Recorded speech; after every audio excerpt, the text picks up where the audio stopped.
was wonderful. My kids love them. Bad mice! I was laughing a little bit more than the kids. Big Joe has a great time with these kids. My son absolutely loves him. Oh no! He is not just a storyteller, he's an entertainer. He's like a children's comedian. It was funny.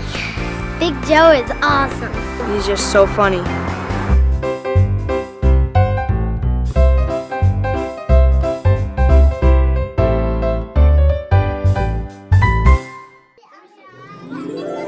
The story is called The King, the Mice, and the Cheese.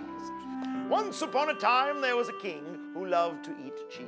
Storytelling is an art form that's very simplistic to impart, but it's a very big impact. Spreadable cheese. And one of the greatest parts about storytelling is it develops imaginative thought. You know, so many experiences today with kids, they don't get a chance to use their imagination. He had flat cheese, round cheese, thick cheese, thin cheese, square cheese, circle cheese. Being a storyteller is sort of more what I am than what I do. Cheese, spicy cheese, even stinky cheese. Now eating the cheese. I went to Wheelock College and I majored in early childhood education. I taught preschool for about 7 years. All through my preschool career, I would be the storyteller. I would bring a lot of stories to the classroom, tell them stories, and they'd always love it. Everybody take a plate just like so. Good job. And eat your cheese. Delicious, delicious! And then storytelling just kind of blossomed and took off. All right, let's go. The effect that my style has on children is that it's a dynamic way to do it, and it captures them, you know, in a way that, you know, regular books just can't.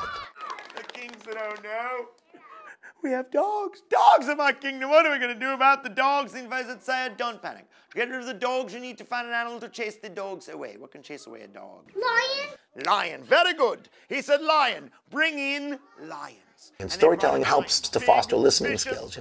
The really cool part about that is it's effective, you know, for language education, for teaching English and things like that, but it's also good for other concepts like science and math, because in order to learn things like that effectively, you need to be able to hold the concept in your head and imagine it on a different level than what you see before you. Now, Tricky the Turtle lived deep in the jungle, and he had a pretty good life, but all the big animals used to make fun of him. All the big animals would say, hey, look at you. In order to capture the mind of a child, you have to sort of think like a child. As a storyteller, it's really effective because I can get into their head and know what will make them happy, what will really, you know, reach them in the best possible way. With me, it's sort of a giant child telling stories to them, you know, especially preschools and kindergartens. They look at me like I'm one of their own, like I'm just a giant 6-year-old. Wow. But Sheep turned around, looked at Cat, and Sheep said, no, you get out. I like being goofy and fun and, you know, seeing life in a very positive way, but I'm very studious when it comes to, you know, learning and education. Because I kind of exist in both realms, in education and entertainment, there's really no limit to the venues that I'm appropriate for. I have stories all the way up to adult, you know, for everybody. I'll huff and I'll puff and I'll blow your house down.